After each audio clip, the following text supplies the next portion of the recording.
Paz, família no barco, está no ar mais um No Barco Podcast. Com a graça de Deus, estamos aí navegando. Passamos recentemente aí do episódio 100 e para nós é uma alegria, uma satisfação, porque nós somos os primeiros agraciados por cada uma dessas conversas, né? Muitas vezes o discipulado de Jesus para os seus discípulos se deu em momentos como esse, sentados numa mesa, é, da maneira que dava, né? Obviamente, de acordo com a época que Jesus viveu, mas assim, numa partilha, numa conversa, Jesus discipulava. Então, toda vez que a gente senta aqui nessa mesa, a gente tem certeza que vai ser edificante, né? Então, primeiro é edificante para nós, depois chega para todas as pessoas que essa conversa pode alcançar, por intermédio do nosso apostolado e por intermédio do seu auxílio nessa evangelização. Então eu quero te convidar agora, né? Ou te convocar, sinta-se convocado agora a evangelizar conosco. O catecismo nos ensina que todo batizado é chamado a ser um missionário. Então você é sempre enviado pela palavra de Deus. A cada Santa Missa você é enviado a evangelizar. Então tome posse agora dessa realidade que está sobre a sua vida só pelo fato de você ser batizado e evangelize conosco. Não custa nada, pegue esse link e mande para o máximo de pessoas que você conseguir. E essa conversa que a gente vai ter aqui hoje com o Vinícius é algo de extrema urgência, né? Principalmente para aqueles que são pais. Eu tenho 3 filhos em casa e hoje uma das minhas maiores preocupações é honrar o compromisso que Deus me deu de levá-los à santidade, de contribuir para que eles se tornem aquilo que Deus chamou cada um deles a ser. E isso passa por diversas realidades do nosso dia a dia, né? No convívio com eles, mas sobretudo aí pela educação, né? A gente sabe a defasagem que hoje vivem as escolas de maneira geral e as famílias católicas, sobretudo, precisam se levantar, tomar essa consciência. Então é uma questão de responsabilidade, viu? De consciência sua compartilhar essa conversa aqui hoje e prestar atenção até o final dessa conversa. Você pode, não é ao vivo, mas você pode colocar suas perguntas aí, depois a gente vai dar um jeito de fazer o Vinícius responder vocês, para tirar as dúvidas a esse respeito. E no final também dessa conversa, a gente vai dar para você uma solução que, após essa conversa, se sentir ainda mais entusiasmado em tomar uma iniciativa de uma escola católica aí na sua realidade, tá bom? Então fique conosco até o final, a gente vai trazer para você uma solução, uma possibilidade para que você leve a cabo essa missão tão nobre, tá bom? Queria, antes de mais nada, agradecer todas as pessoas que nos ajudam a fazer o No Barco Podcast acontecer. Primeiro deles é a Jacob Solar, uma empresa que faz instalação de placa fotovoltaica. A Jacob Solar vive, né, a sua vida profissional embasadas em valores cristãos. Então, ao contratar a Jacob Solar, você contrata uma empresa que vai atender essa demanda, essa necessidade sua, pautado nesses valores. Então, a cada contato que você faz com a Jacob Solar, você falando que veio do No Barco, o Jacob ele entende que faz sentido, né, acreditar no nosso apostolado e ele continuará nos ajudando. Então, leve essa proposta para sua comunidade, para sua escola, para sua paróquia, economizar energia através das placas solares. Então, a Jacob ela garante uma economia que varia entre 50% a 95% de desconto. Então, se você consegue o desconto mínimo, a economia mínima, você já economiza metade do que você está gastando hoje. Não tem por que fazer esse investimento. Talvez você pense assim, Everton, mas o investimento é muito alto. Por vezes, né, o modo de aplicar isso aí na sua realidade é parcelado. E essas parcelas ficam justamente aproximadamente ali o custo que você gastaria na sua conta de energia, dependendo da sua realidade. Então vale a pena. Faça o contato, ele vai te explicar, ele vai te atender com o maior prazer. Então fica aí uma boa oportunidade. Outro parceiro nosso também aqui, que você já conhece, não é novidade, é a Sanctório. A Sanctório faz a confecção do Santo Terço de uma maneira muito diferenciada, uma arma poderosa, principalmente para esses dias atuais. Esses novos combates exigem novas armas e a Sanctório vem de maneira extraordinária. A gente tem um cupom de desconto aqui do No Barco. Você entra lá na loja da Sanctório, colocando o cupom NOBARCO10, você garante 10% de desconto em qualquer produto da loja. Tá certo? Então, fica aí também, tá passando em algum lugar da tela aí os dados, tem na descrição do vídeo. Então, ajuda o No Barco a navegar, adquirindo os produtos dos nossos parceiros. E, de maneira especial, nessa série de gravação que a gente está fazendo aqui, a gente quer agradecer o Anderson, a gente está no estúdio do Anderson Reis aqui.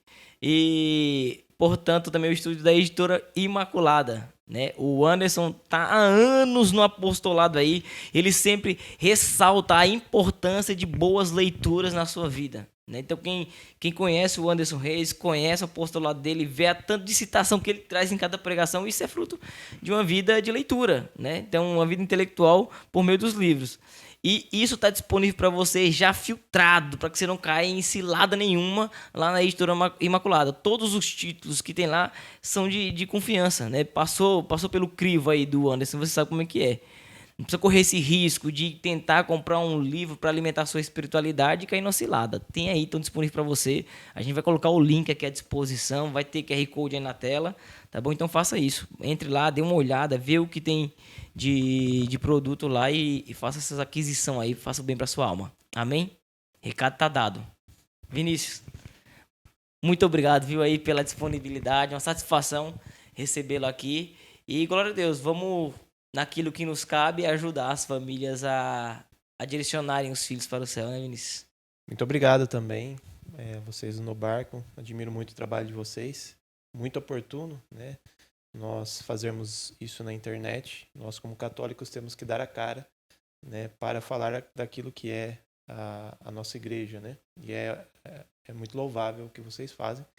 E eu estou muito contente de estar aqui, né? Cheguei aqui também por intermédio do Anderson, que é meu padrinho de casamento. E também gostaria de agradecer a ele. Estou à disposição para ajudar naquilo que eu for necessário, que for possível ajudar, mas o interesse, o amor pela educação católica é algo que me consome, né? E é algo que nos trouxe até aqui, né? Que demais, muito bom. Gostaria que eu me apresentasse? Pode ser? Sim, não, eu ia falar justamente isso, porque a gente poderia talvez entrar direto no tema, né? Falar de educação católica, mas a gente quer saber quem é a pessoa que está por trás disso, né? Geralmente quando a pessoa vem a primeira vez aqui, senta conosco, eu quero saber de onde saiu, quando foi que conheceu Jesus, né? Sim. Quando começou isso. E ninguém melhor que o Vinícius para nos apresentar o Vinícius, né? Então, por favor. Meu nome é Marcos Vinícius, né? Na igreja o pessoal me chama de Vinícius. Eu sou casado com a Daiane há 10 anos. Sou pai da Giana e da Tereza, 2 filhas. Me converti com 19 anos de idade. Até então eu fui, acredito, como um perfeito idiota, né?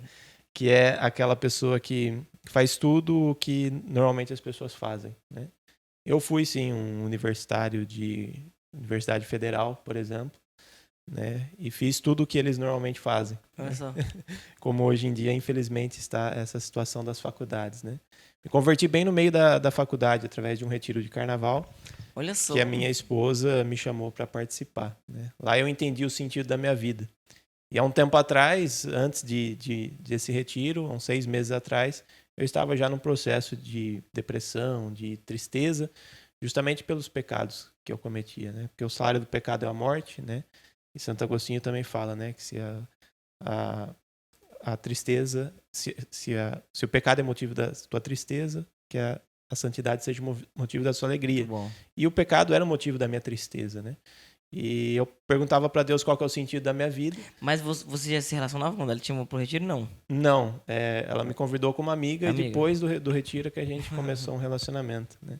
Então ela foi a mão de Deus aí na minha vida, né? E foi numa pregação de Nossa Senhora, né, durante o retiro, que eu tive a oportunidade de olhar para o meu passado, né? Aos 9 anos de idade eu fui da Legião de Maria. E isso fez com que um dia eu estivesse num corredor de uma igreja carregando uma imagem de Nossa Senhora para levar para o lugar onde ela ficava, né? E aí, naquele dia, naquela pregação de Nossa Senhora, eu lembrei daquele momento eu carregando Nossa Senhora. E aí, naquele momento, eu entendia o motivo da minha tristeza, que era justamente esse afastamento da devoção, esse afastamento de Deus e de Nossa Senhora, né? E como foi desde o início por ela, né? Desde a minha infância, depois da minha conversão, logo que eu me converti, eu me consagrei a Nossa Senhora pelo método de São Luís, em 2009. Um amigo muito querido que hoje faz parte do Instituto Regina Coeli, o Adriano, ele foi meu padrinho de consagração. Depois, em 2011, 2010, conheci o Padre Pio através da Toca de Assis. Comecei a fazer pastoral de rua. E isso me ajudou a entender quem eu era. Porque uma coisa é se converter, outra coisa é entender quem a gente Peraí, é. mas nessa ocasião que você fez essa experiência lá no Retiro, você cursava o quê na Federal? É educação física. Educação física. É. Então não tinha Não, nada a ver. não tem nada a ver com nada praticamente do que eu fiz até hoje. Mas foi o caminho pelo qual eu entrei na educação. Sim. Né? Aí depois, em 2009, eu saí da faculdade, também me converti, né? E comecei a trabalhar como professor de educação física. Nesse processo também comecei a fazer pastoral de rua e tudo mais. Isso me ajudou muito, como eu disse, a entender quem eu era. Né? Certo. Limpando as necessidades dos moradores de rua, cuidando das feridas e tal, eu entendi de fato quem eu era. Que eu não era nada mais do que aquilo que eu limpava dos moradores de rua. Né? E aí fui entendendo o caminho que Deus queria. Né? Hoje nós temos a escola aqui, eu digo que é uma extensão da pastoral de rua. Né? Porque antes a gente cuidava das feridas físicas e hoje a gente cuida das feridas espirituais das famílias, das crianças. Né? Então isso fez muita diferença na minha vida. Te formou então a pastoral de rua? Com certeza, lembro até hoje, e, inclusive nós temos uma devoção a São Tomás de Aquino. Isso aqui em Jaú mesmo, né? Em Jaú. Uhum. Temos uma devoção a São Tomás de Aquino, a vida de estudos e tudo mais, e a gente sabe a importância da vida intelectual, senão a gente não tinha ido para essa área da educação. Certo. Mas eu acredito que ainda São Francisco é mais importante para mim do que São Tomás de Aquino. Olha só, cara. Justamente porque ele foi aquele que foi ao encontro das maiores dificuldades da sociedade, que hoje é, no fim das contas, a educação. Uhum. Nós tivemos um tempo na Espanha e ao sair de lá um bispo disse, né, para nós que na Espanha a miséria não é material, a miséria é espiritual. É um dos países onde a taxa de suicídio é uma das maiores do mundo. Meu Deus do céu. E ele falava, o problema daqui é a miséria espiritual. E isso atingiu o Brasil em cheio, né? A gente vê muita gente hoje com problemas espirituais, psicológicos, psiquiátricos, né? Uhum. Em razão muito do materialismo que vive, né? E a educação é o caminho para a restauração de tudo isso, né? Uhum. A gente chegou a essa conclusão. Eu, depois desse tempo de pastoral, minha esposa teve um problema vocacional, ela começou a entender que a vocação dela era o matrimônio depois de estar namorando, né? Ela teve algumas dificuldades na vida dela. E aí ela começou o discernimento vocacional dela através de umas inspirações com um padre daqui de Jaú que mudou para São Paulo. E aí, nessas idas e vindas e discernimento vocacional, uma das pessoas que nos ajudou muito no discernimento foi o Anderson. Olha só. Ele tem, já falei muito disso para outras pessoas, ele tem uma vocação de dar o livro que você precisa. Né? Essa questão da editora não é à toa, né? E em 2013, quando a gente estava bem no meio desse problema vocacional, ele deu o livro de Santa Giana. Mas vocês se conheceram por intermédio de missões? Ele veio para uma cidade aqui perto, né, de Araraquara. Eu achei que ele não era muito agradável, não era uma pessoa simpática, pela forma como ele pregava. E eu me surpreendi muito quando eu vi ele todo alegre, cativante, chamando a atenção de todo mundo em Araraquara. Falei, então dá para conversar com ele. Dá para chegar perto. Aí chamamos ele para vir para um retiro em Jaú. Aí foi nesse retiro que ele deu um livro para minha esposa, um livro de Santa Giana, que falava da vida dela. E aí, através desse livro e outros acontecimentos que ela passou, a avó dela ficou ruim, de cama. E aí, com isso, ela, olhando para a vida da avó dela, que foi uma pessoa muito santa, muito devota, um dia ela foi pegar uma saia da avó dela no guarda-roupa, a avó dela que já não conseguia levantar da cama, e ela olhou e falou, nossa, que bonita essa saia. Né? Minha avó se vestia como mãe. Né? E aí ela lembrou de uma frase de uma mulher que falava assim, pra gente querer ser mãe tem que se vestir de mãe. Aí ela olhou para aquela saia e falou, nossa, eu acho que quero ser mãe. Aí lendo a vida de Santa Giana, falou, é possível ser santa também através do matrimônio. Então quer dizer, o Anderson teve uma participação muito importante na nossa vida. E aí nós chamamos ele para ser padrinho de casamento nosso. Olha só. Casamos em 12 de dezembro de 2014 e depois, em 18 de dezembro de 2014, nós fomos para a Espanha. A minha esposa foi fazer uma parte do doutorado dela lá. E eu, como era já funcionário público, era professor de educação física numa escola, pedi afastamento do meu emprego e fui junto com ela. E aí eu fiquei 1 ano lá com ela, sem trabalhar, só estudando, num lugar que é um berço da cultura, né? A Europa. E também na cidade onde a gente estava tinha uma biblioteca em que eu pude mergulhar nos assuntos de filosofia e tudo mais. Aí quando retornamos da Espanha, eu já cheguei aqui com uma visão do que tinha que ser feito, que era convocar um grupo de estudos para estudar a filosofia da educação, para fundar uma escola, né? Então, esse foi o processo da minha vida, assim, a minha biografia, vamos dizer assim. Mas aí tem também o lado acadêmico, né? Eu fiz faculdade federal, educação física. Depois, em 2012, entrei no mestrado, na área de currículo e formação de professores. E depois, em 2019, depois de já ter retornado da Espanha, entrei no doutorado. Eu já estava escrevendo meu doutorado desde 2015. Então, eu entrei no doutorado em 2019 com 200 páginas escritas já. Nossa, velho. E então, eu escrevi o meu doutorado meio que fora da faculdade. Entendi. Né? Aí eu tive essa graça de escrever um doutorado na área da filosofia da educação de São Tomás de Aquino. Né? E aí, então, hoje, né, eu sou casado há 10 anos, tenho 2 filhas, sou doutor em educação e diretor do Colégio Católico Edina Tchelle, né? Esse foi mais ou menos o processo. Né? E quando você começou essa iniciativa de pensar, de estudar filosofia para educação e tal, montar esse grupo, as suas filhas já tinham nascido, não? A Giana, ela foi concebida um mês depois que a gente retornou da Espanha. Né? Então, isso... Já existia a preocupação antes mesmo de você ter filho, já? Sim. A gente teve uma inspiração aí, antes mesmo de casar, de que a gente deveria mudar para um bairro rural daqui da nossa cidade, por causa da educação dos nossos futuros filhos. Certo. Então, essa inspiração de se preocupar com a educação sempre teve, né? Mas aí a gente não entendia exatamente que tinha que abrir uma escola. Tanto é que tem uma coisa inusitada que acontece comigo. Eu pensei comigo um dia, né?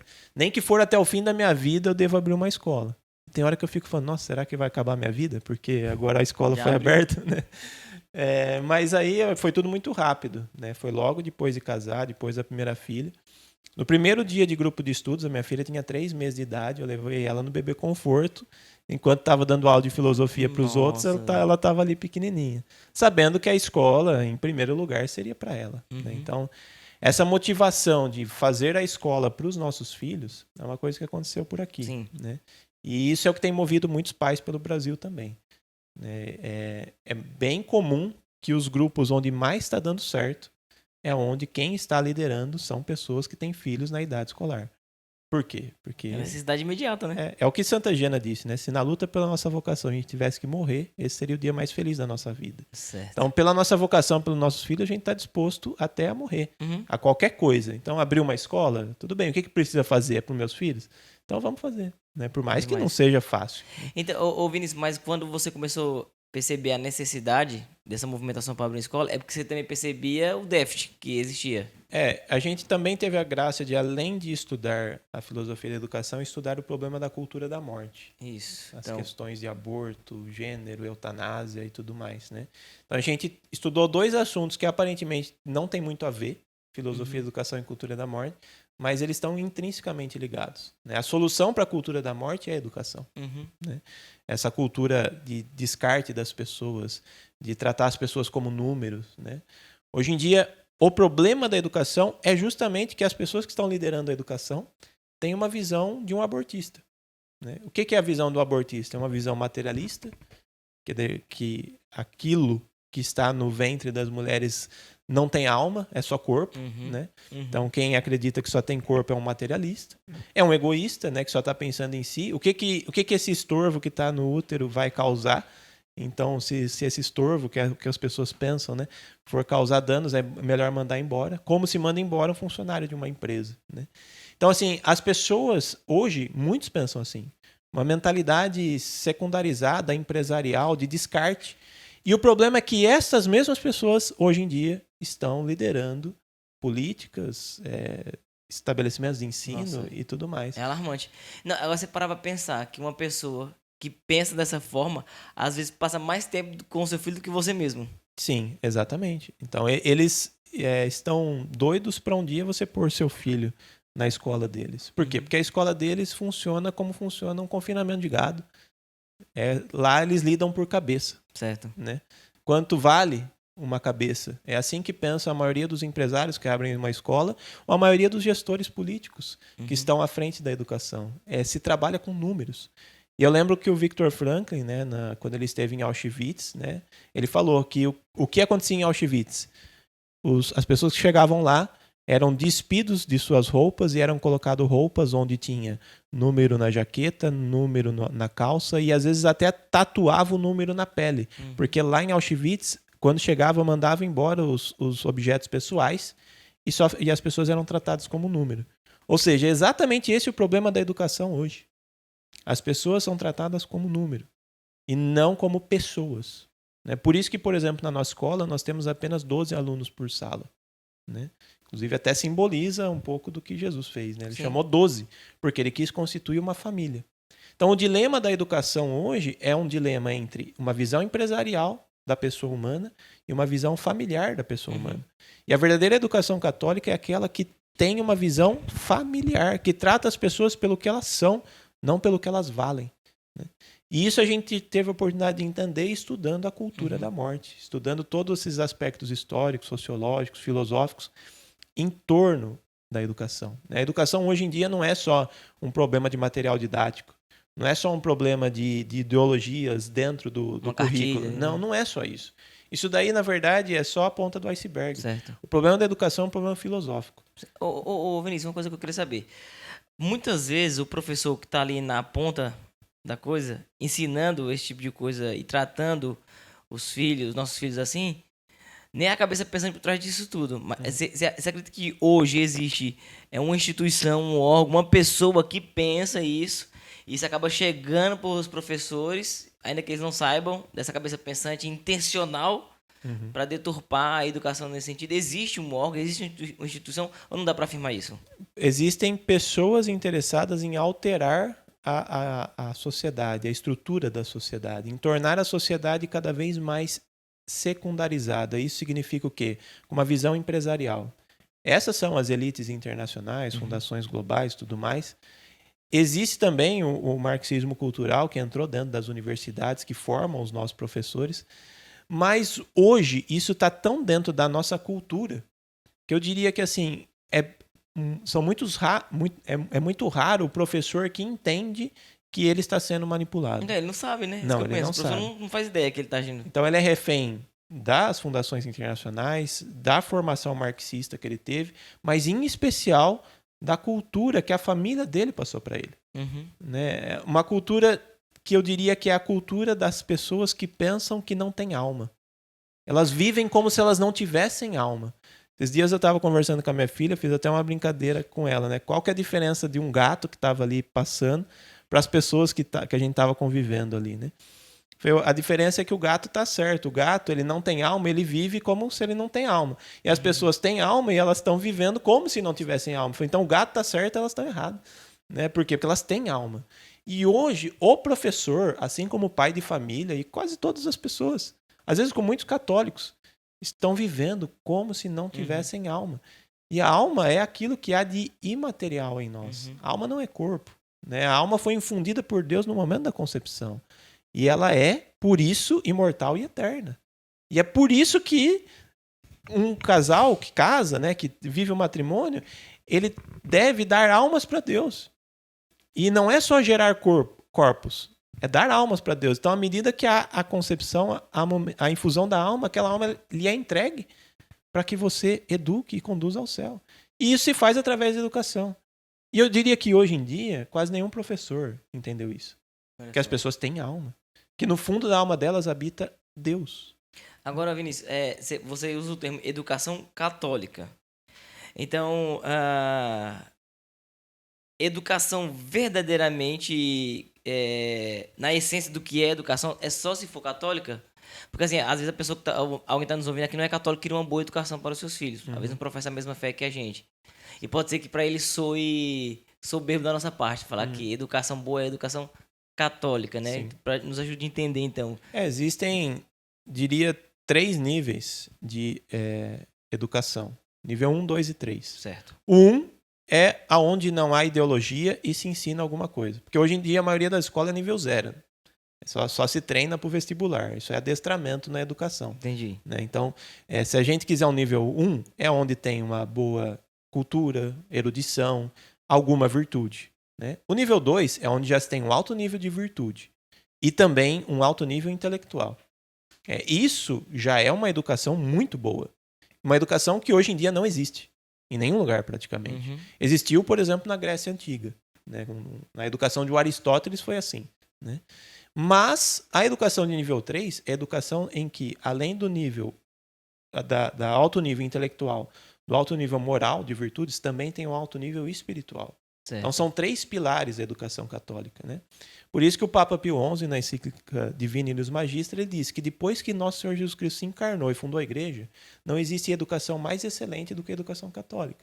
Porque é aquela que reúne a vida intelectual, o cultivo da vida intelectual, as virtudes e a vida espiritual, potencializando ambos, os primeiros. Né?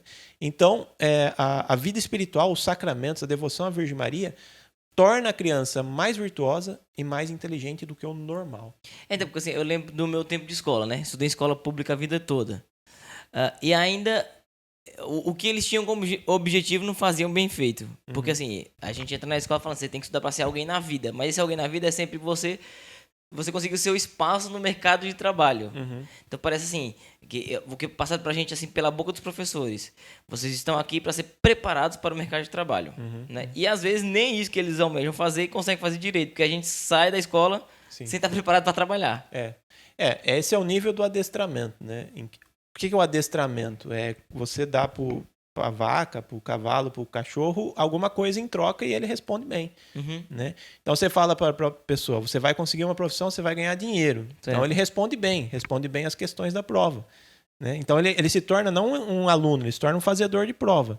Só que nem todos são bem adestrados. Sim. Tem uns que não conseguem nem isso. Né?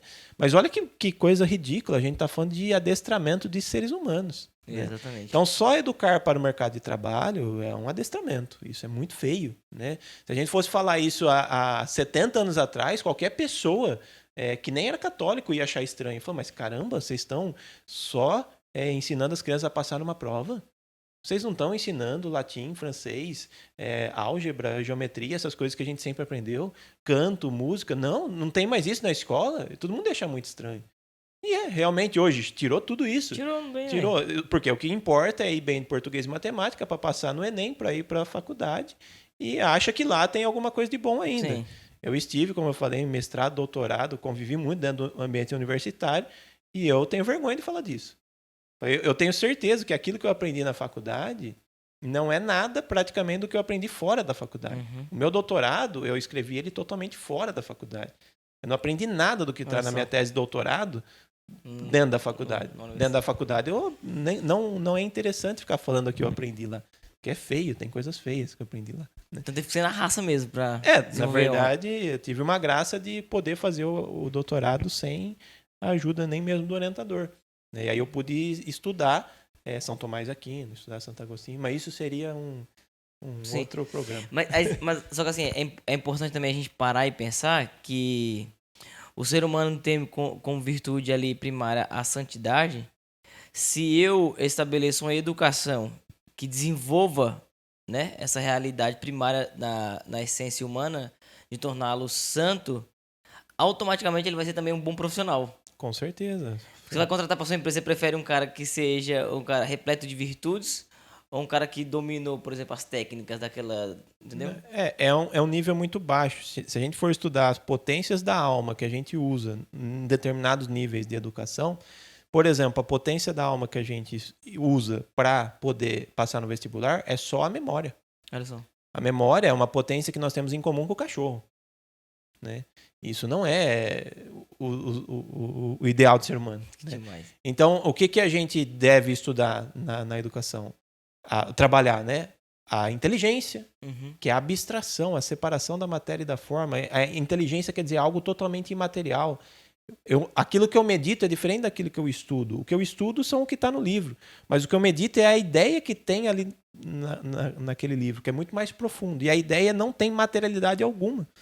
Ou seja, eu diria que hoje em dia na educação não estão usando a inteligência. Nossa. Estão usando apenas a memória, no máximo a cogitativa, que é outra potência que alguns animais também têm.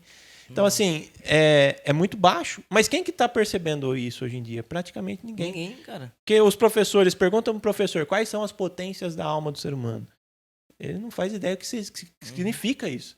E como que você está educando um ser humano que tem alma, e a alma dele é dividida em partes, né, pedagogicamente falando, e então ele precisa, para educar uma alma, saber como essa alma Mas que professor funciona. sabe isso hoje, pelo amor de Deus? Então, isso Não é um tem, absurdo. não tem. Uma das coisas mais incoerentes da face da Terra.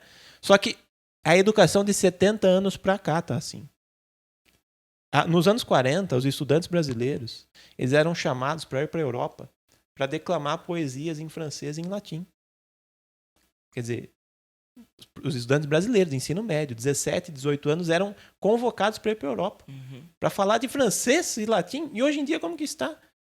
Né?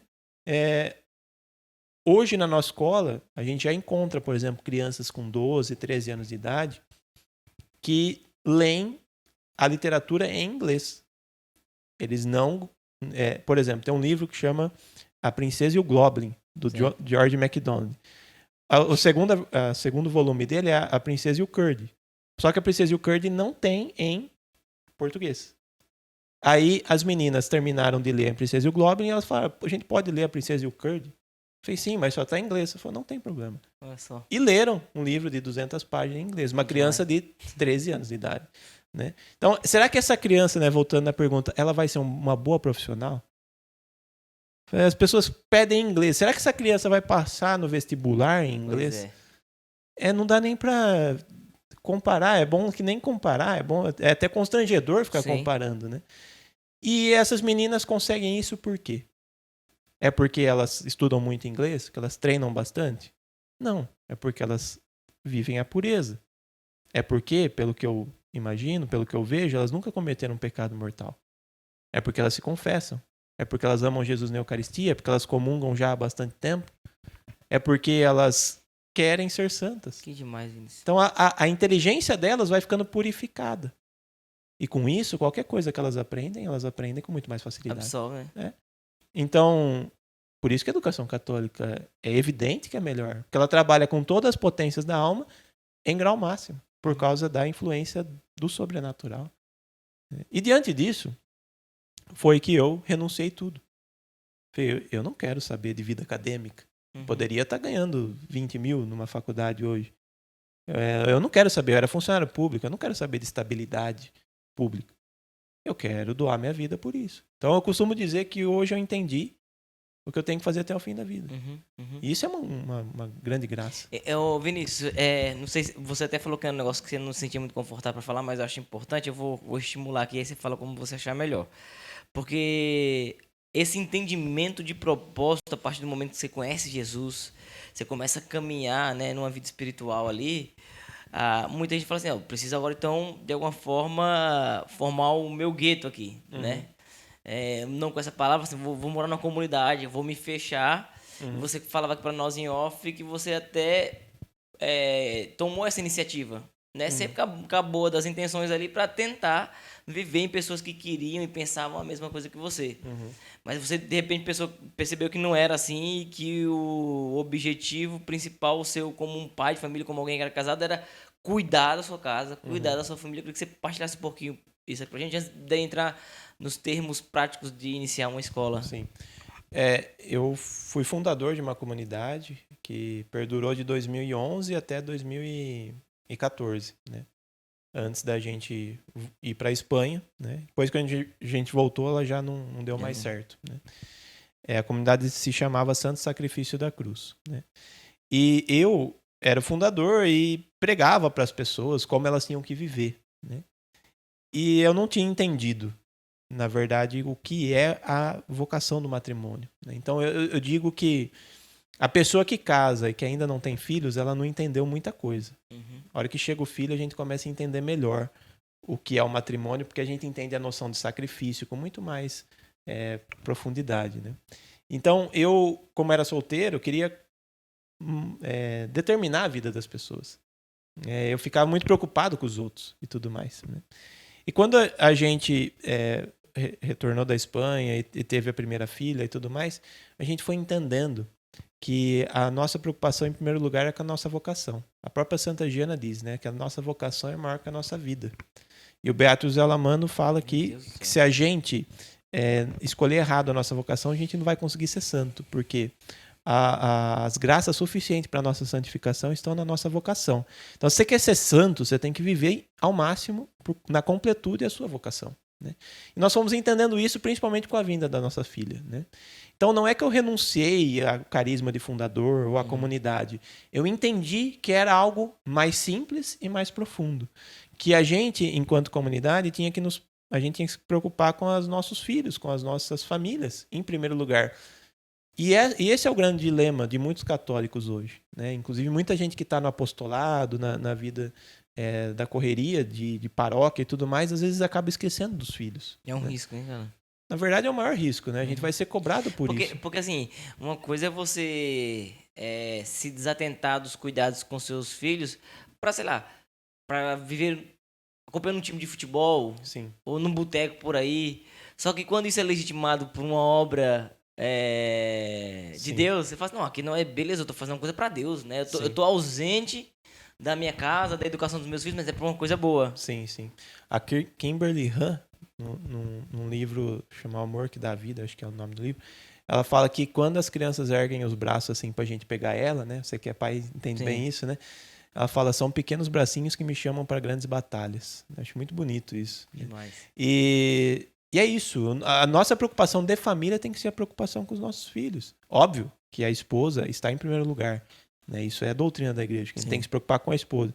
Mas os nossos filhos, nós vamos ser cobrados dele. Né? Santo Antônio Maria Claret, ele fala que se um pai relapso chegar no inferno e os filhos estiverem indo para lá, ele verá os filhos dizendo aos demônios, não foi por causa suas que eu estou aqui.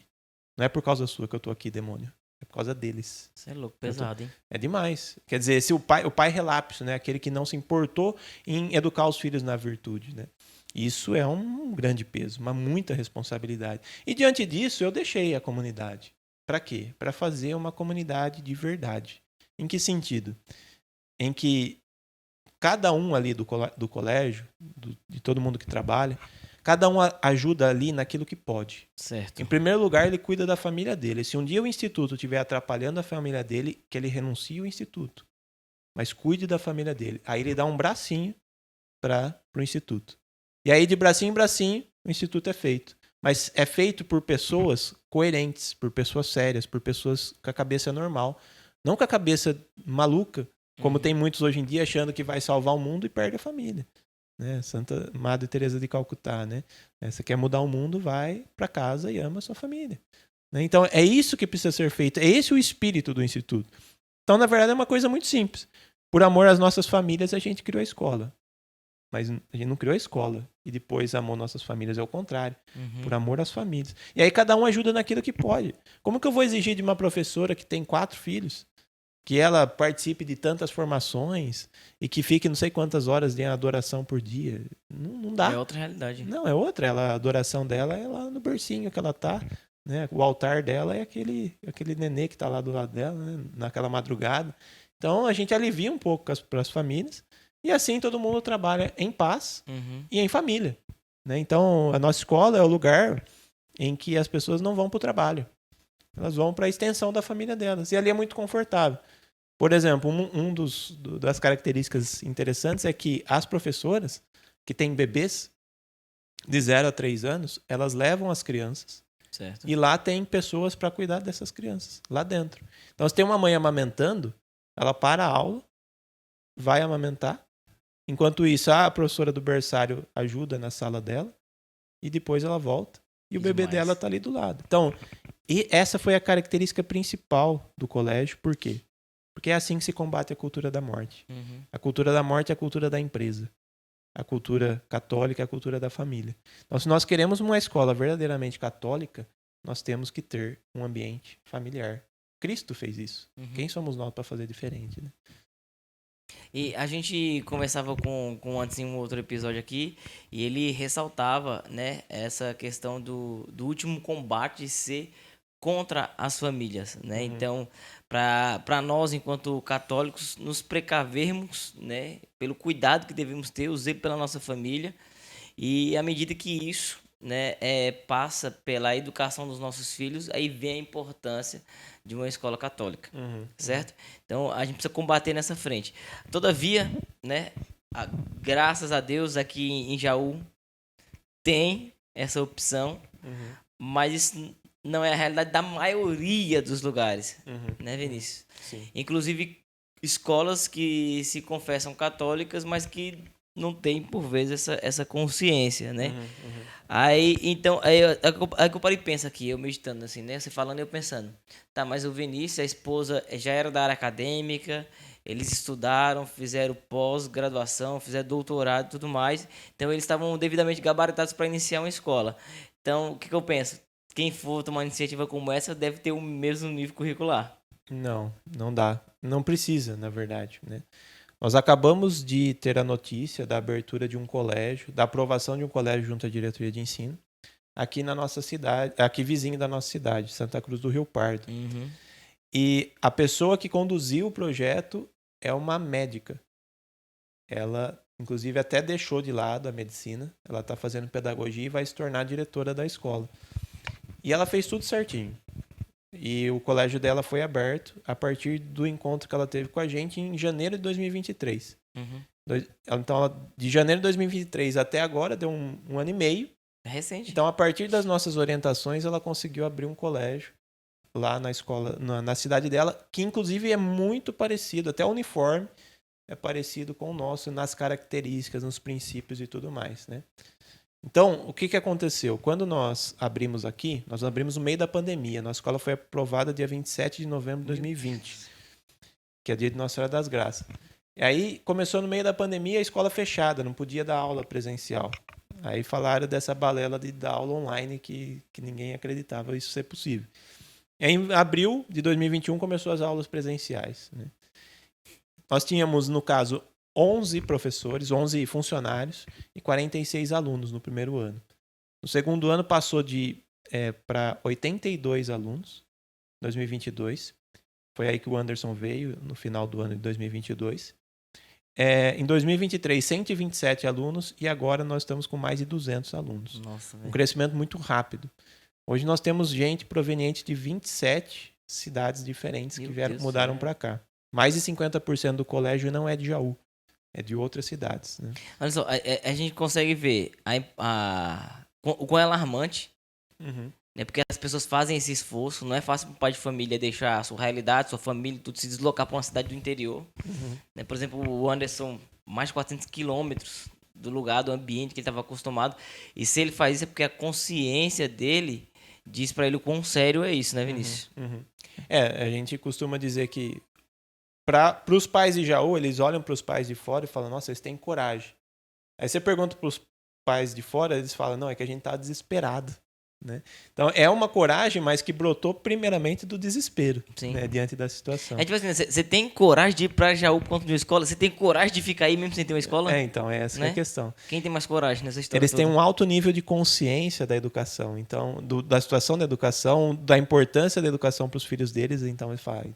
porque pelo que você está falando, o risco é a perdição da alma do... Sim. Então aí você fala, é só ir para Jaú? É 300, 400 quilômetros? Então vamos. Porque a alma é mais importante, né?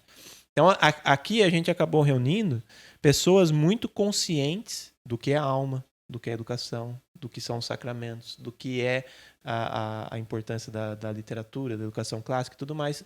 São pessoas pais com alto nível de consciência. Então, junta isso com a graça e tudo mais, torna a capacidade dos filhos dele muito alta, inclusive de sair algum santo, né? Sim, sem dúvida. E aí, o que acabou acontecendo? 200 alunos, limite de alunos por sala. Nós temos 12 alunos por sala. Essa é uma das características por causa do princípio familiar. Perfeito. Então, acabou as vagas. Não tem mais vagas. Diante disso, nós decidimos fazer esse curso, que é para quem fizer, né, abrir uma escola na sua cidade. Tá, mas peraí, vamos lá. Antes de falar do curso... Não, a iniciativa, né? Certo. Não ia falar do curso, não. Mas segura aí. É porque eu quero inclusive, aproveitar já que a gente falou, né? O Vinícius tem todo esse currículo acadêmico. Eu quero, de alguma forma, ajudar as pessoas a entender que é possível. Uhum. Porque existe uma percepção e até um desejo, mas a gente acha que é um negócio tão difícil, é tão longe, sabe assim, preciso estudar tanto. Eu tô agora, sei lá, com 34 anos, como é que eu vou pegar agora e acompanhar o Vinícius nessa busca acadêmica para estudar? O que eu preciso fazer? Eu quero começar lá agora, assim, qual seria a primeira coisa que fazer? Por exemplo, eu tenho uma graduação, mas não tem nada a ver com a área acadêmica. Eu teria, então, que buscar ou alguém que tivesse pedagogia ou me matricular no curso de pedagogia. O que eu teria que fazer, assim, a princípio, tendo a consciência de quanto isso é importante? Então, são 8 aspectos que precisam ser considerados para abrir uma escola. A gente chegou à conclusão, depois da experiência que a gente teve, que eram 8 aspectos, né? Então, a gente orienta o que tem que fazer em cada um desses aspectos.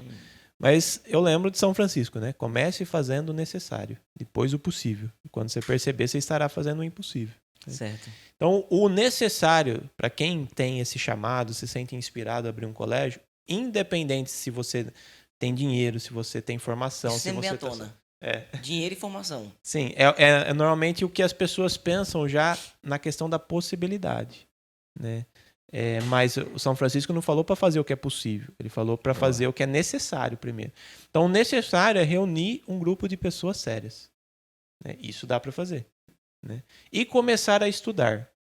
Os assuntos que tem que estudar, nós temos um monte de aulas, todas sistematizadas, roteirizadas, para os grupos entender como que funciona. Perfeito. Nós demoramos 4 anos para abrir uma escola. Como eu falei, quem a gente está orientando está demorando 1 ano e meio. Por quê? Porque a gente está dando todos os passos. Né? É pelo trabalho na internet, é por aulas gravadas e tudo mais, mas está dando certo. Acabamos de ter uma aprovação que a gente recebeu a notícia ontem. Né? Já são mais de 15 escolas que foram abertas. Meu Deus, e 70 rápido, associações que foram abertas, que serão futuras entidades mantenedoras de colégio. Né? Então está dando certo. E o que o pessoal está fazendo? Reúne para fazer um grupo de estudos. Para estudar o quê? A cultura da morte e a filosofia da educação. Certo. Quem vai dar essas aulas? Nós temos essas aulas já gravadas. Né? Então, para que isso? Para as pessoas descobrirem as verdades pelas quais um dia elas têm que estar dispostas a morrer. Então, São Tomás diz, né, que a verdade é a maior força que move o homem. Então, se as pessoas que reunirem esse grupo descobrirem essas verdades, por exemplo, a importância da alma, a eternidade da alma e tudo mais, elas vão estar dispostas a fazer qualquer coisa. Perfeito. Então você vai ter um grupo disposto a fazer qualquer coisa a partir do grupo de estudos. Depois... E esse grupo também não precisa ser gigantesco. Nós aconselhamos que seja de 5 a 8 famílias no máximo. Beleza. Porque se chamar muita gente, você vai ter muito problema. Então que sejam pessoas sérias. Esse elemento da seriedade é muito importante. Que não seja a pessoa que é oba-oba, que quer aparecer, que quer ser o diretor. Tem que ser pessoas que estão dispostas a lavar o banheiro da escola, se precisar. É pessoa humilde, pessoa que é devota de Nossa Senhora, esse tipo de coisa. E aí, do ponto de vista do que tem que ser feito, nós temos os 8 passos. Eu vou só citar aqui. Beleza. Que é a parte da formação de professores. Dá para fazer cursos hoje em dia de 1 ano e meio, 2 anos. Quem já tem uma graduação, por exemplo, 1 ano. Você consegue um título de pedagogo, por exemplo. Já consegue dar... E eu tenho indicado de fazer o curso mais rápido, né? E mais barato. Porque assim, você não vai aprender muita coisa nesses cursos mesmo, né? Mas pelo menos você consegue lá o diploma. Sim. Né? Consegue a licença para... Mas aí você vai estudar de fato. Sim. Por exemplo, currículo, filosofia da educação, vai fazer um bom estágio numa escola próxima e tudo mais, né? Então, formação de professores, currículo. A gente tem aulas, um monte de aulas, o nosso próprio currículo, a gente está criando uma plataforma de currículo para ensinar o que tem que ter em cada aula, em cada turma, em cada série, cada matéria. Né? Burocracia tem 2 aspectos, a civil e a pedagógica. Certo. A civil é como montar uma associação, a gente ensina como montar um CNPJ, como montar, convocar as pessoas para reunião. A associação é o que vai manter a escola funcionando financeiramente falando. Financeira e juridicamente. Ela que responde juridicamente e financeiramente. Então, com o CNPJ você consegue abrir uma conta, com a conta você consegue pagar um professor, receber mensalidade de alunos e por aí vai. Aí o outro aspecto, a parte financeira. A gente tem uma aula só sobre como gerir uma escola com poucos alunos. Né? Como que faz para pagar os professores, que regime que faz e tudo mais. Nossa, que demais. Aí cara. tem a parte da estrutura física. Então, que prédio que você vai fazer a escola. A gente tem orientado o pessoal a procurar as paróquias, os centros de catequese. Né? A nossa escola, por exemplo, é num centro de catequese aqui. Né? Então, se a igreja tem muitos prédios, muito material que pode oferecer, e basta o leigo ir lá falar com o padre e falar: padre, o senhor deixa a gente usar aqui para abrir uma escola? Né? E dá certo. Né? Aí a gente explica como que tem que ser as salas, que tipo de cadeira, de carteira. Todos esses aspectos práticos tá lá na estrutura física e financeira. E aí tem uma última aula ainda sobre a relação com os pais, né? Como cativar os pais, o que tem que explicar para os pais e o que tem que fazer também em relação à igreja, a relação com a igreja. Por exemplo, para a escola ser católica, ter um nome católico, o bispo tem que aprovar. Isso está no direito canônico, parágrafo 800 a 802. Fala que o bispo tem que reconhecer a escola como católica para ela ter o nome católico. E a gente orienta que faça isso mesmo. Aí a gente fala como que tem que ser a conversa com o bispo, o que você vai falar e tudo mais. Só, é o beabá mesmo. São 10 horas de aulas com todos os conselhos sobre cada um desses 8 aspectos. Então, assim, se você tem vontade de fazer uma escola, né? Vontade de fazer escola ninguém tem, na verdade, né? Você se sente inspirado a fazer isso, né? A entrar nesse barco, né? É muito propício começar com a gente aí. Tem muito resultado já. E tá dando certo. Né? Então, por exemplo, Santa Cruz do Rio Pardo, o pessoal não precisa mais mudar para Jaú. Porque já tem agora uma escola lá. Muito parecida com a gente. Com os professores formados igual aos nossos. Né? Porque a gente tem curso de formação de professor também. Né? Enfim, tá tudo aí já. Ô Vinícius, e assim, por exemplo, a pessoa que ela vive uma realidade onde talvez o problema dela não seja financeiro. Ela precisa de uma formação filosófica e tudo mais. Você consegue falar para nós assim, o que você... falar quanto que precisaria para iniciar uma escola, financeiramente falando? Eu até tenho feito, quando eu vou fazer alguma palestra assim, sobre esse tema, eu tenho feito a brincadeira, né? Que a gente reuniu tudo que a gente tinha e viu que não tinha nada. Absolutamente nada. A maioria era professor, né? Filho de professor e tudo mais. E realmente é isso. E até hoje na nossa conta não tem nada. Eu acho, pelo que eu conversei com o tesoureiro, que esse mês a gente vai estar com 3 mil positivo. Né? Mas a gente movimenta quase 100 mil por mês. Meu Deus de entrada e saída. Né? Então tem uma ação extraordinária aí da Providência. Né? Certamente. Mas também tem uma noção de simplicidade. O que a gente fez? Vamos receber o que a gente tem para receber dos pais e distribuir para os professores. Todo mês a conta enche e esvazia no mesmo mês. Né? Então, porque não tem finalidade de lucro. Não tem, né? não tem. Isso é importante. Absolutamente. Então, para começar, o que você vai ter que fazer? Alguma campanha, por exemplo. A gente começou aqui fazendo nhoque, pizza e feijoada. E aí acabou acontecendo um fato que normalmente eu me emociono quando eu vou falar, que foi uma ação extraordinária da Providência. Em 2020, nós estávamos no meio da pandemia. E aí, nós tínhamos que construir um banheiro, porque a diretoria de ensino pediu para acrescentar um banheiro no prédio. E nós tínhamos 30 dias para construir um banheiro, 28 dias. Nossa. E nós precisávamos de R$8 mil para isso. E nós não tínhamos nada. Estava zerado depois de comprar o que tinha que comprar. Fez as campanhas, zerou. E aí nós tínhamos 8 mil, ninguém tinha esse dinheiro para conseguir. E aí nós ficamos meio desesperados. Né? Falei, o que nós vamos fazer? Vamos então reunir os associados, quem compõe o grupo aqui. Tinha 40 pessoas já. E vamos pedir para eles, cada um ajudar naquilo que pode. E aí nós começamos a falar para as pessoas, tem que gastar isso, isso, isso. Fizemos as contas, né? E tem 8 mil. E o que cada um pode fazer? Aí ninguém falou nada. Aí chegou a filhinha do Tom, que é o presidente do instituto, a Emanuela. Ela tinha 6 anos de idade.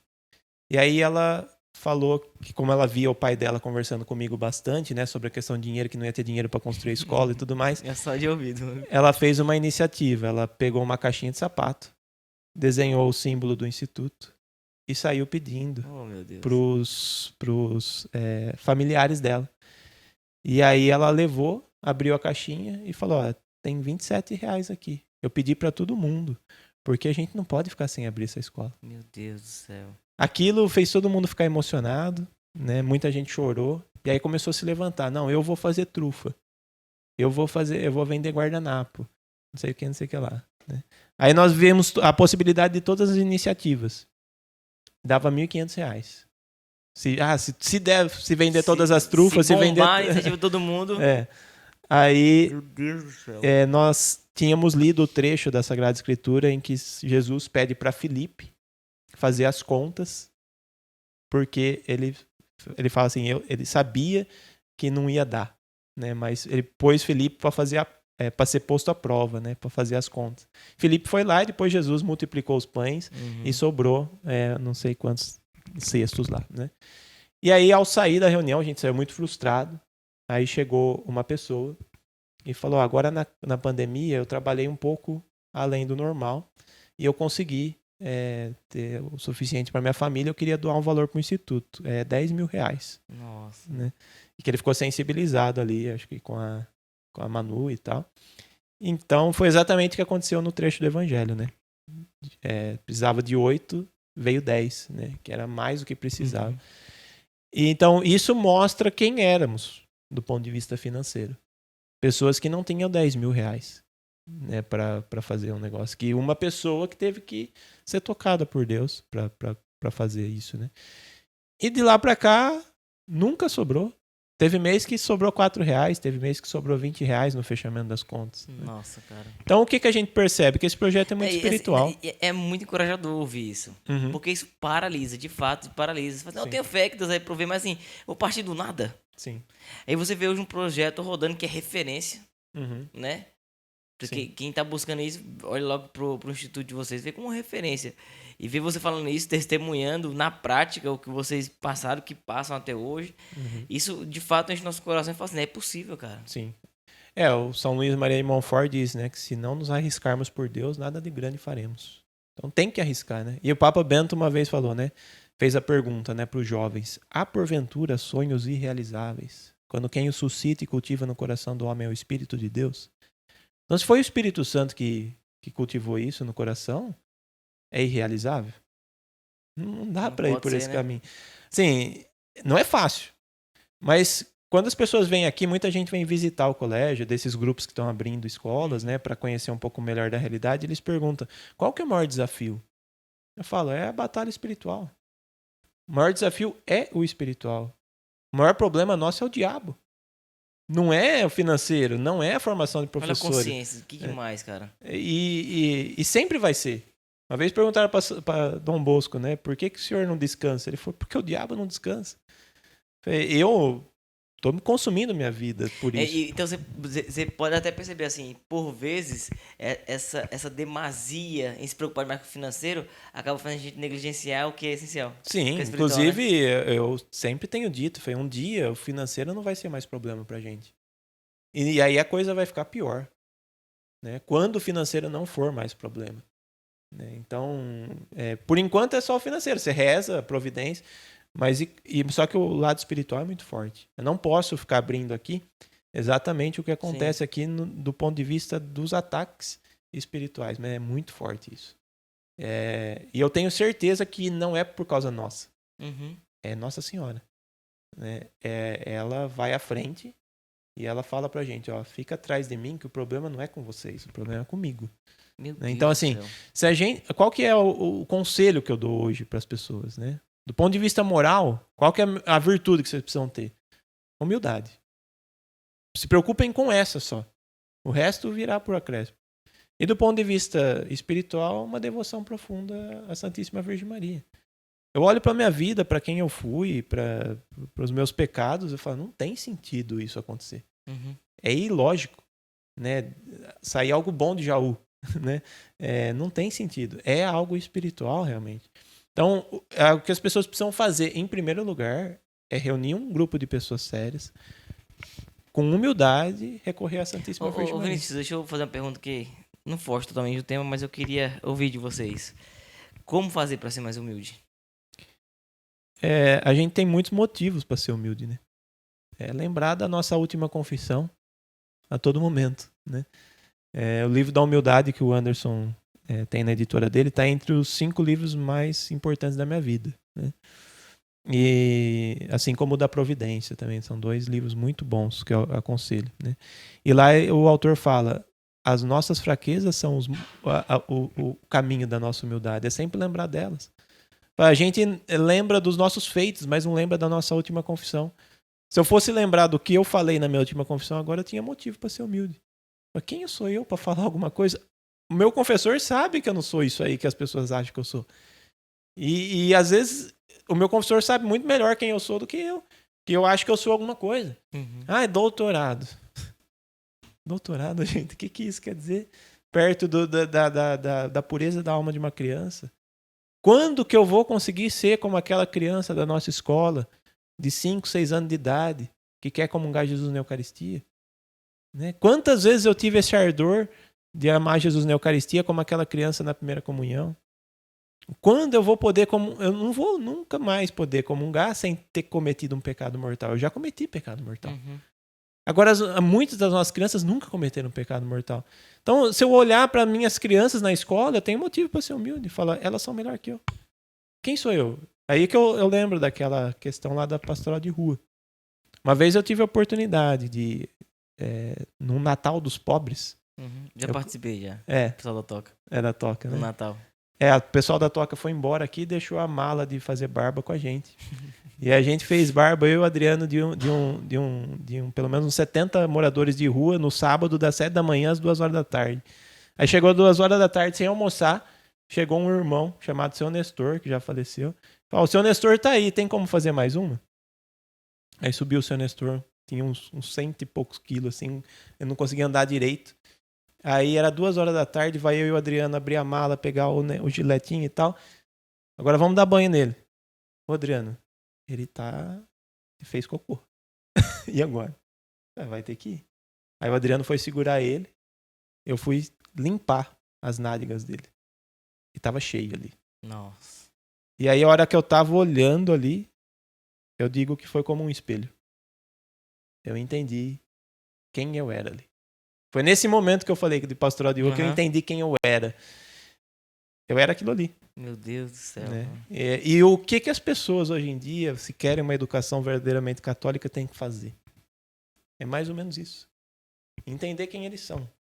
Entender a formação pífia que a gente teve. A podridão dos nossos pecados. E falar, eu não quero isso para os meus filhos. Eu não quero que o meu filho seja que nem eu. Eu quero que ele seja muito melhor. Então, a partir daí, a gente dá um passo. Fala, vamos fazer o que dá. Né? Vamos começar fazendo o necessário. Alguma coisa tem que ser feita. E não esperem que hoje as ordens religiosas, os padres vão fazer isso. Ainda não é o momento. Um dia foi feito, mas hoje é tarefa do leigo fazer isso. Uhum. Inclusive, o próprio Concílio Vaticano nos deu essa possibilidade. Né? No direito canônico de 86 é que surgiu a possibilidade de um leigo ser diretor de um colégio católico. Né? Então, hoje, é as famílias mesmo. Né? Façam isso. É difícil, mas é um motivo pelo qual a gente está disposto a morrer. Isso, Ô, Vinícius, e tem como você fazer isso em simultâneo com o seu trabalho, mesmo que seja totalmente desvinculado da área da educação? Alguém ali vai ter que se abdicar, sair dessa vida profissional e se dedicar só ao pode colégio? ser que tem gente que está no lugar errado do trabalho. Né? Tem gente que, por exemplo, essa moça de Santa Cruz, ela era médica, ela vai agora ser diretora, né? Ou pedagoga e tudo mais. Porque o que acabou acontecendo? Na nossa época, a gente não teve um bom discernimento vocacional. A gente não sabe exatamente se a gente está na profissão certa. Né? Então isso é um problema. Tem muita gente que não é professor e que vai ser. E que tem vocação. Né? Hoje um dos nossos melhores professores, que os pais pedem para que ele seja professor do filho, né? É um professor que até os 30 anos de idade ele trabalhava em almoxarifado de fábrica de sapato. Olha só. Né? Só que é uma pessoa que no dia do início do instituto ele falou, olha, eu não sei nada de educação, mas se eu tiver que limpar o banheiro dessa escola eu vou. Né? E hoje ele é professor de história, pedagogo, professor de história e é uma referência. Se você quiser saber alguma coisa de história, você pergunta para ele. Então, assim, esse é o tipo de gente que a gente tem aqui. Pessoas que saíram do nada, assim, da fábrica de sapato para a sala de aula. Agora ele está falando de fazer mestrado na área da educação. Né? Então, Se for o chamado, não tem nenhum motivo que vai impedir, né? Então, tem gente que não é chamado, mas vai para outra área, por exemplo, vai ser o presidente da associação, vai ser o tesoureiro, sabe lidar com finanças, ou vai ser o secretário, sabe digitar, pegam os advogados, eles podem ser secretários da associação, que isso é muito importante. Enfim, tem lugar para todo mundo. Aí é lembrar daquilo que eu falei no começo, né? O que a gente fez aqui? Cada um faz aquilo que pode. Cada um dá uma mãozinha. Se você pode não fundar uma escola, você pode fundar uma escola e não ser o diretor. Né? Pode. E aí a humildade vem à tona de novo. Fala, vou fazer aquilo que dá. E se Deus me chamar para ser professor, é ele que vai ter que fazer eu ser professor, porque eu não tenho essa capacidade. Eu fiz doutorado na área de filosofia, né? Só que na minha graduação, a pior matéria que eu tive foi de filosofia. Eu não entendia nada. E o que fez a minha mente abrir para eu entender filosofia? A devoção à Santíssima Virgem Maria. Né? Então é isso. Então tem jeito, lógico que tem jeito. Mas não dá para pensar humanamente esse projeto. E como que é o dia a dia lá na escola, para que a gente entenda mais ou menos assim, né? Quais são as diferenças práticas, né? O que as crianças fazem, né? Qual a rotina delas lá dentro do instituto? É difícil falar assim, porque são 200 crianças, né? Sim, Mas assim, ao mesmo tempo, é um clima muito tranquilo, muito em paz, né? Por exemplo, a gente nunca teve um caso de agressão na escola. Um lugar muito tranquilo. As crianças, a bronca que a gente dá nelas, né? Então, por exemplo, uma criança, ela se joga no chão. Certo. Uma criança de 6 anos. É comum que, às vezes, eles façam isso. Tá muito empolgado na hora do recreio e se joga no chão. Aí a gente fala, por que você fez isso? Aí já fica meio constrangido. Explica lá pra coordenadora por que você se jogou no chão. Aí ele, só de descer na rampa, ele já se converteu. Ele falou, não, eu fiz uma coisa sem sentido, né? Então é um lugar onde você não vê muito grito, praticamente você não vê nenhum grito. Você vê uma escola que parece que não tem aluno dentro da sala, muito em silêncio, né? Crianças muito alegres. Recentemente chegou um amigo aqui, o Robson, que entende bastante de educação, do Centro Hugo de São Vitor, e ele falou, Vinícius, eu já passei em muitos lugares do Brasil, e ele falou, o que me chama a atenção na escola de vocês é que as suas crianças são alegres, né? E isso é o que a gente espera mesmo, né? Porque a alegria vem da humildade, né? São crianças que sabem muitas coisas, né? Então pega, por exemplo, latim. Um menino do 7º ano, esses dias, corrigiu o professor. Falou, professor, na terceira declinação não é assim. E explicou para ele como que era. 7º ano, 13 anos de idade. Né? Que demais. As meninas, como eu falei, estão querendo ler em inglês, já estão lendo em inglês a literatura que normalmente nem em português se lê. Né? Matemática, literatura, inglês, geometria. E lá vocês têm desde de que idade? Dos 4 anos de idade. Até os 13 hoje, que é o 7º ano. A gente é aprovado até o 9º, mas não tem ainda do 8º e 9º. E são crianças muito devotas. O que aconteceu recentemente, não sei se você conhece, uma música que chama Perfeita Alegria, que é uma musiquinha que fala da história de São Francisco sim. com Frei Leão. E tem uma versão em coral, bem bonita. E eu fui dar... É da Arte Piedosa lá, a versão? Não, é uma outra. É mais antiga, que eu conheci em 2011. Aí eu fui dar uma aula de estudo sagrado, que é sobre, como se fosse a parte de catequese, para as meninas do 7º ano, meninas de 12 e 13 anos de idade. E aí eu falei dessa música, eu peguei a música e expliquei ela, né, falando da humildade e tudo mais. É uma música um pouco difícil de tirar, né? E aí, daí 2 semanas, a professora da sala falou, Vinícius, as meninas querem falar uma coisa para você. Eu falei, nossa, essas meninas não dão trabalho, não é para falar nada, né? Aí eu cheguei lá na sala, tinha uma cadeira para eu sentar. E as meninas tiraram a música, só de ouvir, no violão, fizeram um coral e para eu ouvi-las, né? Por quê? Porque elas entendem, e aí cantaram a música. A música tá na grade da escola? A música... tem, então, isso que eu ia falar. Uma das disciplinas é música. E aí lá tem a educação musical, né? Então a criança, ela se torna capaz de conseguir identificar as notas, a harmonia de ouvido. Porque ela foi como que alfabetizada na música, né? Então ela, só de ouvir, ela consegue reproduzir e, em breve, compor. Que é uma coisa muito rara, né? Elas conseguem já tocar em vários instrumentos, flauta, teclado, violão. Né? Essa daí tá lá no nosso Instagram, do Instituto Regina Celli, vocês procuram lá Perfeita Alegria. Né? Tá lá para vocês entenderem o nível dessas meninas. Aquele dia que a gente gravou é o dia que elas cantaram para mim. Falei, vamos lá na igreja para gravar. Então, um alto nível de música, de literatura, de matemática, de línguas e tudo mais. São quantas disciplinas? Por exemplo, esse pessoal que está no 7º ano, essas crianças que estão... São praticamente todas as disciplinas, né? História, geografia, ciências, português, matemática.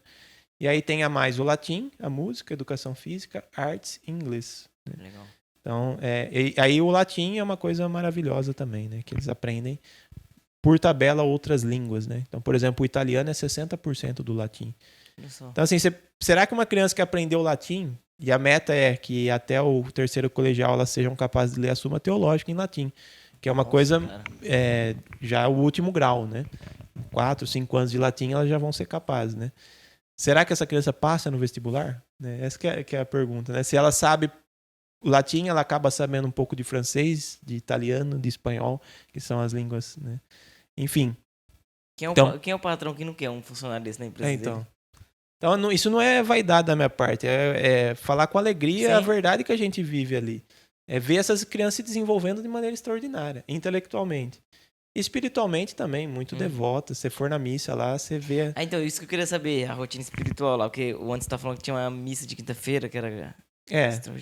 Lá a gente tem uma devoção à Nossa Senhora das Lágrimas, então tem a Coroa das Lágrimas todo dia, tem o Santo Terço para iniciar as aulas, termina com o ofício. E eles rezam o terço assim? Enquanto eles estão na entrada, tá sendo rezado o terço. Entendi. Os professores pegam eles, termina na sala e assim vai. Então, aí tem a devoção ao Sagrado Coração de Jesus, né? Então tem algumas orações. É muito bonito ver eles. Intervalos entre aulas ali, vocês fazem essas orações? Vai pro recreio, passa ali diante do Sagrado Coração de Jesus, faz a oração, vai pro recreio, brinca, dá risada, pula, canta e volta pra sala. Então é um ambiente em que você vê as crianças fazendo coisas assim que você gostaria que seu filho fizesse. Né? Então eu, como pai das 2 alunas e como diretor, né, você perguntar como que é o dia a dia, é uma coisa extraordinária. É impagável. Eu renunciaria a tudo. Eu ficaria sem receber para estar lá. Né? É um sonho. Parece um oásis nesse mundo maluco. Né? E eu não sei até quando dura também. Não sei até quando a gente não deve ser perseguido por isso. Mas, da nossa parte, o que a gente está querendo fazer é, como eu falei para o bispo, né, quando a gente foi pedir a aprovação dele. Falei, senhor bispo, a gente só quer ensinar as crianças as coisas boas. Né? Não tem nada de mirabolante. Né? Fala, nossa, o que vocês fazem? O que é educação católica?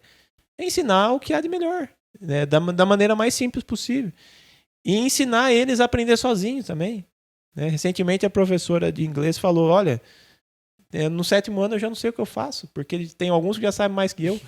O objetivo é esse mesmo, que eles não precisam mais do professor, que no colegial já não tenha... O professor se tornou inútil, né? Mas isso é a educação, né? Sim. Que o discípulo supere o mestre, né? E hoje em dia, como que tá? Os discípulos ficando cada vez piores, né, em relação ao mestre. Enfim, eu fico muito empolgado de falar do ambiente lá, teria muitos exemplos para dar. Né? Mas... E lá vocês têm alunos que não são de famílias católicas ou assim, geralmente? Sim. A gente aceita quem chegar lá. Desde o início nós consagramos as vagas à Nossa Senhora e a gente acredita muito que é ela que leva as pessoas para lá. As vagas estão na mão dela, né? E ela distribui a quem quer que seja. Então, se chegar alguém, nós já chegaram lá alunos que já foram expulsos de escola, chegaram alunos protestantes, já chegaram e todos foram acolhidos com o mesmo amor. Né? Uma das questões que chama bastante atenção é a educação especial também, é uma escola que tem feito um milagre assim, do lado da educação especial. Né? Crianças autistas, com deficiência intelectual, deficiência física, os pais sentem às vezes até constrangidos. Nossa, o que vocês fazem aqui? Né? Que é, no fim das contas, aquela ideia da pastoral de rua. Né? A gente ama a criança por causa da alma que ela tem, e não por causa de como é o corpo dela. Né?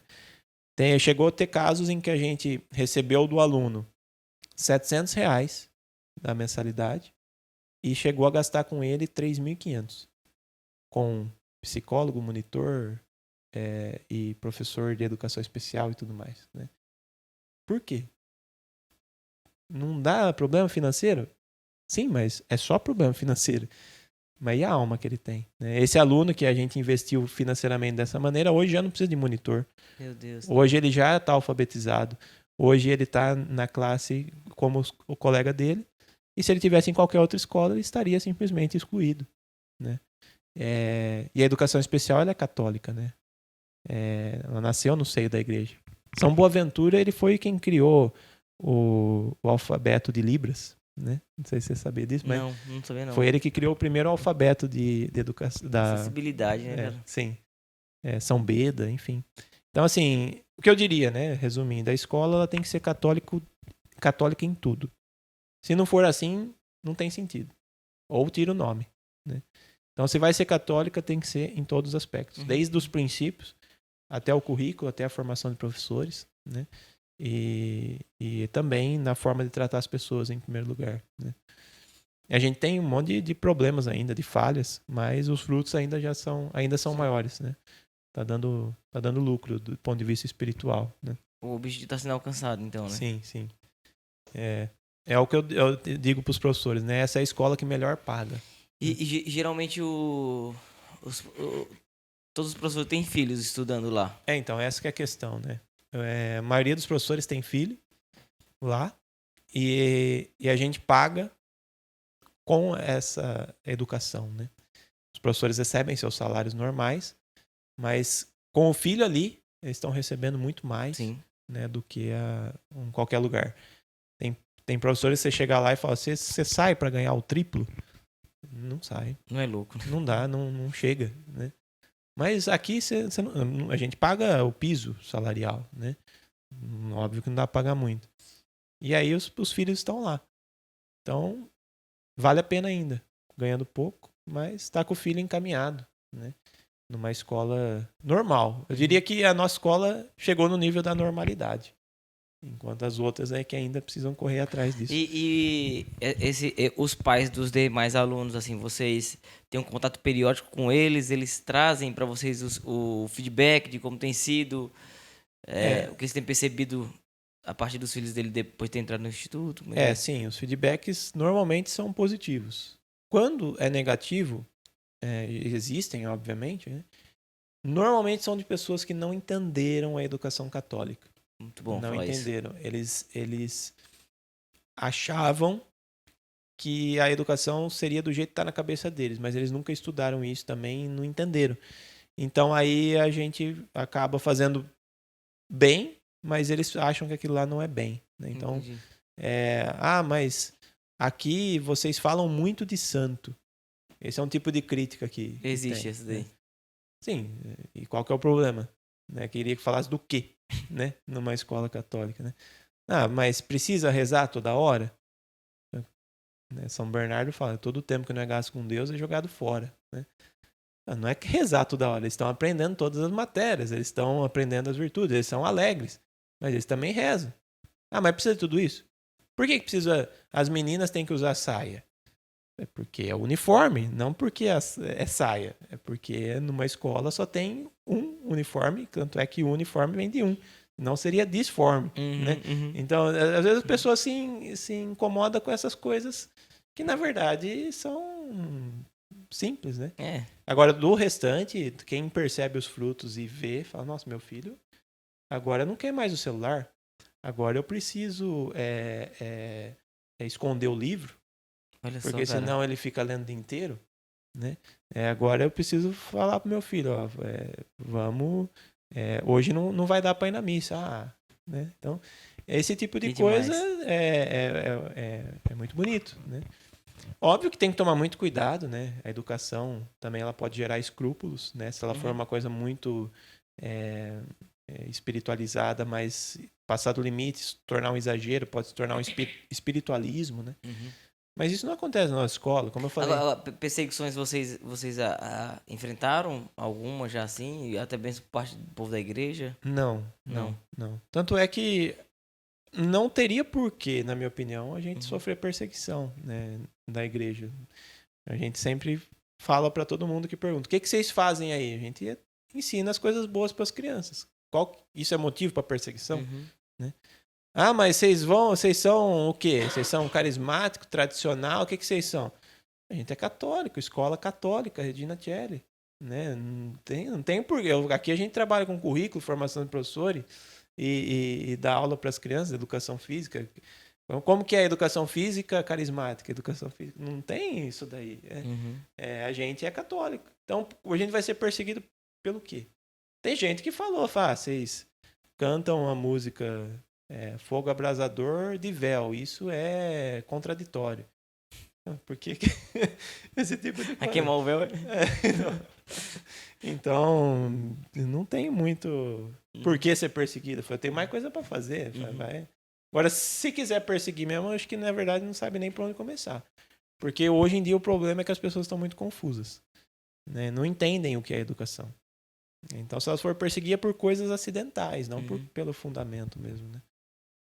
Mas assim, vocês percebem que hora ou outra pode ter um levante, ainda que não venha da igreja, mas por conta, sei lá, do MEC, eu não sei, ou de alguma coisa nesse sentido. Pode vir de qualquer lado, eu acho. Né? Tem gente que está sendo conduzido pelo diabo em todo lugar. Né? Pode, inclusive, vir de lugares que a gente nunca imaginou. Né? Enfim, mas eu não fico muito preocupado. Por causa que tem o que fazer. Entendi. Né? Porque tem muito o que fazer. A gente trabalha bastante, assim, para pôr a coisa em ordem, né? E como eu sou ativo e não emotivo, então, assim, eu penso, o que eu tenho para fazer? Isso aí, para mim, não vou ficar preocupado, né? Mas eu acredito que, assim, já era para ter tido uma perseguição há muito tempo. Já era para ter... Tá fechado já a escola. Entendi. Ou já era para ter falido financeiramente. Já era para nem ter aberto. Mas aí você vê que foi de Nossa Senhora mesmo. E tá sendo. E ela tá protegendo de uma maneira especial. E como é que foi a escolha do nome? Como é que se deu? Quando começamos em 2017 um grupo de estudos, nós não tínhamos nome. O grupo de estudos chamava Grupo de Estudos. Era umas famílias, né? Aí chegou no dia de abrir a associação, falou, precisa de um nome. A gente foi rezar o terço na casa do Adriano, que é esse rapaz que falei da consagração. Foi o Léo também, que é o professor de música. Nossas famílias rezamos um terço e pedimos uma inspiração. E aí veio Regina Coeli. O Adriano tinha pintado o monograma de Nossa Senhora na parede dele. Aquele ali tem que ser o símbolo do Instituto. Né? Aí o símbolo Regina Coeli significa Rainha do Céu, né? Pra quem não sabe. Tem um hino da igreja muito bonito, né? Chamado Regina Coeli. E o monograma ele está envolto por 12 estrelas, né? Que são os 12 apóstolos. Né? Tá em volta da Virgem Maria, né? Do Cenáculo. E acima do monograma tem o símbolo da tiara do reinado de Cristo, né? A gente sempre falou muito da importância do Cristo Rei, né? E tudo mais, e a Rainha do Céu. Né? Eu vou aproveitar que inclusive é o nome do instituto, é eles que eu tava querendo queria puxar. Porque a gente recebeu o padre Douglas Pinheiro um tempo atrás lá no barco. E ele falou a respeito que...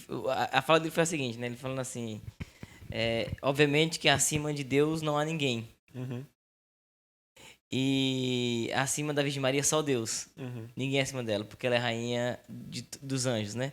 E isso causa um burburinho até hoje. Acho que faz um mês que a gente fez essa publicação falando sobre isso. E até hoje, toda hora, assim, a gente posta outras coisas, mas a pessoa volta lá para falar. E eu queria que você falasse, né, como diretor do Instituto, que tem por nome, né, trazendo à tona a realeza da Virgem Maria. Então, a gente pode afirmar, sem receio nenhum, que a Virgem Maria é rainha do céu. Ela é mãe, né, do rei, do Cristo. E ele a elevou, né? Então, se ele fez isso, quem somos nós para destroná-la, né? E ela tem que ser rainha do céu e da terra. Então, no céu ela reina. E nós, como habitantes dessa terra, temos um colégio em que ela reina também. Né? Então, ela reina ali. E eu sou diretor, mas o que é o diretor diante da rainha? Né? Então, a perspectiva do nosso colégio é esse, entregar tudo a ela realmente. Né? E saber que é dela. E saber que se não fosse por ela, não daria certo. Não tem sentido dar certo, como eu falei. Né? Não tem sentido um colégio que dá tantos frutos assim ser feito por pessoas, né? Tem que ser feito por uma mulher que é única, né? Que é única, que é imaculada, né? E é rainha, né? Em que os anjos servem, né?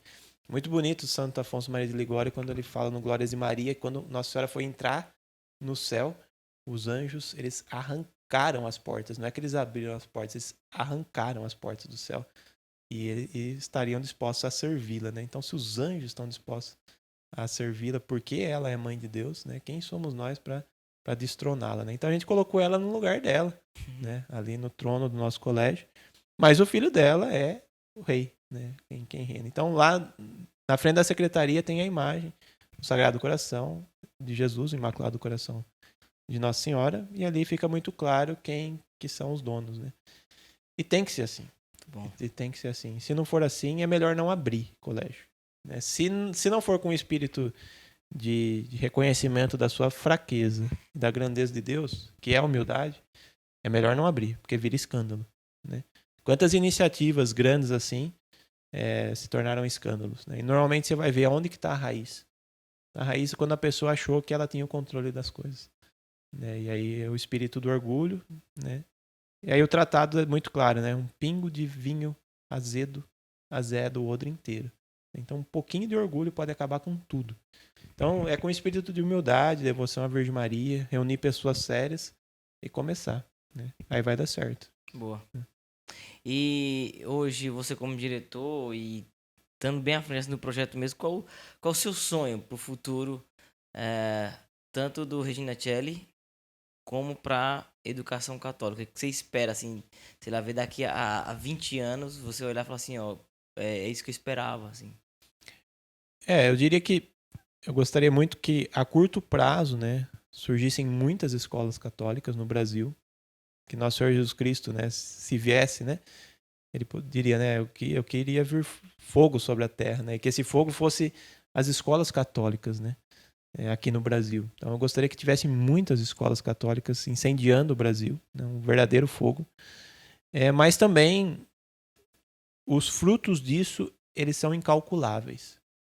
Então, assim, eu diria que eu gostaria de ver um aluno nosso fundando um mosteiro, de um aluno nosso fundando um hospital, um orfanato. Isso eu tô falando de coisas que eu ouço deles mesmo. Que demais. Tem um menino lá que fala, eu vou ser padre franciscano, vou para os Estados Unidos estudar educação clássica e vou voltar e vou fundar um colégio. Uma menina fala, eu vou ser diretora de colégio. A outra fala, eu vou fundar um orfanato. Não, eu vou ser contemplativa. A outra fala, não, eu vou ser mãe de 10. Nossa. Né? Então, assim, o que eu realmente queria ver, eu não consigo nem imaginar. Mas dá para perceber que eu também não vou ver. Uhum. Né? Então, eu gostaria de ver de um outro lugar já, né, as coisas dessa maneira. Mas pela fala deles, você já consegue vislumbrar, né? Já o que... Não, vislumbrar, porque eu que não tinha pretensão nenhuma de fazer. Quando eu fui fazer educação física, eu queria ser técnico do Corinthians. Aí. Eu não tinha pretensão nenhuma com 19 anos. Eles estão com 10, com 12, né? E já estão com a convicção do que eles vão ser diante de Deus, né? Então, não dá para imaginar. Então, é necessário que surjam muitas escolas católicas e os frutos virão. Né? Então, para quem está em dúvida, né? Eu lembro do Salmo, né? Muitos, uns plantam chorando, outros colhem sorrindo. A nossa geração, de quem tem aí entre 25 e 40 anos, ela tem que ser a geração da reconstrução. Para que a geração futura seja do reinado de Cristo. Né? E no reinado de Cristo a gente não tem noção de como é, porque a gente está num tempo já muito destruído. Né? Então, os frutos que vão vir são inimagináveis. Né? E a gente vai plantar chorando, né? Vai sofrer um pouquinho. Mas é isso aí, né? Ser Quem católico. colher sorrir, né? Sim. É isso. Muito bom, Vinícius. Assim, a gente não tem dimensão do quanto isso nos motiva, viu? Nos impulsiona a buscar cada vez mais, principalmente nós que somos pais. Para nós é motivo de grande honra e gratidão a vocês pela disponibilidade, viu? Contamos com as orações de vocês. Quem sabe não é da vontade de Deus, a gente quer responder ela, se assim for. Surgir uma escola católica a partir do nosso apostolado aqui do No Barco. A gente espera muito. É uma preocupação constante, é uma conversa constante que acontece lá em casa, né? Entre mim, minha esposa e algumas pessoas mais próximas. E certamente a gente vai buscar o conteúdo, o material de vocês para que a gente possa se inteirar mais. E eu queria também que você falasse para as pessoas, né, como é que faz para encontrar quem quiser esse material, para achar vocês e tomar essa iniciativa aí. Nós temos um Instagram hoje, tá crescendo cada vez mais, a gente tá bem feliz com isso, está sendo uma inspiração para muitos colégios, né? E lá no Instagram do Instituto Regina Coeli tem vários cursos, né?